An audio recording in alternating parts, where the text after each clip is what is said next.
Good evening, and welcome to Morning Gospel Fuel with Mr. G. It is Thursday, January 14th, and that's a bright light. I probably should have shut that off. Oh well. It's the feast day of Saint Sava. Maybe it's Saint Sava? Sava? I think it's a long A. We'll say Sava. But he was a Serbian archbishop in the 1200s, known to be extremely gentle. Um, and he's the patron saint of Serbia.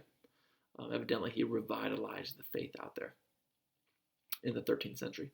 Today's gospel is as we continue through Mark, the shortest gospel in the Bible, um, with Mark 1 verses 40 through 45. Let's begin in the name of the Father and Son and the Holy Spirit. Amen. A leper came to him and kneeling down, begged him and said, "If you wish, you can make me clean." Moved with pity, he stretched out his hand, touched him, and said to him, "I do will it, be made clean." The leprosy left him immediately, and he was made clean. Then, warning him sternly, he dismissed him at once.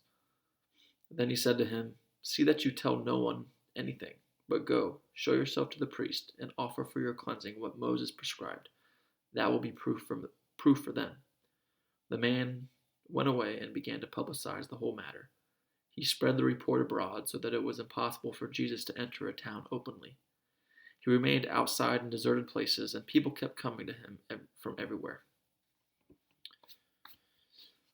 Okay, so we've got another healing, a cleansing of a leper, which leprosy was so contagious back then that people would pretty much treat you like, you know, almost as if you have COVID nowadays, I guess. It was more than 6 feet away, but they kind of put you on an island and left you out to dry by yourself because they didn't want to get it. So leprosy was very serious. I noticed how the man begged, but he said, "If you wish," which showed his humility and also his trust and faith in God, that maybe Jesus doesn't will him to be healed, and this is just the suffering that he has to endure, um, so that he can, earn his reward in heaven someday, I guess. I don't know. But we see in this gospel that Jesus willed it, he healed him, and then what happened after he was healed? Now, he told the man not to publicize it, um, uh, in the sense of, never mind. But Jesus told him not to publicize it, but then he couldn't help it. He went away and he publicized the whole thing. This man was just cured from leprosy, which has been bothering him for quite some time. Otherwise, he wouldn't be so excited. So we had this miraculous healing. He told everybody, and then what happened? It spread, and then it was impossible for Jesus to enter anywhere, enter any town, and just people kept coming to him from all over. And it wasn't primarily because he was healed. Now they wanted to be healed, but that wasn't the only situation because Jesus didn't heal everybody back in those days. Um, they had to have faith. If you read previously in Scripture, Jesus couldn't do hardly any healings in his hometown because people in his hometown thought of him a certain way and they didn't have faith in him. Like Jesus only heals those who truly have faith and trust in him. Otherwise, it it's not like we don't need to do. He doesn't need to do anything. That's why we need to be more grateful for all the good things that we have in our lives, because it could turn bad real quick, as a lot of us know. And again, it's Jesus wills certain things. So either way, with all the people that came to Jesus, we can see that they were attracted to Jesus.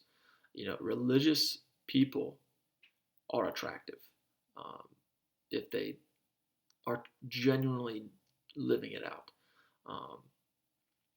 Whether you're dating, I know religion was a big thing whenever I was dating, whenever I was able to date, which I guess I still could. I just want to go well with the seminary, but and hopefully, all my ex-girlfriends thought that the fact that I had a strong faith life, or I hope, it could always be stronger, as all Christians should hope, that they were attracted to the fact that I tried to live my faith out.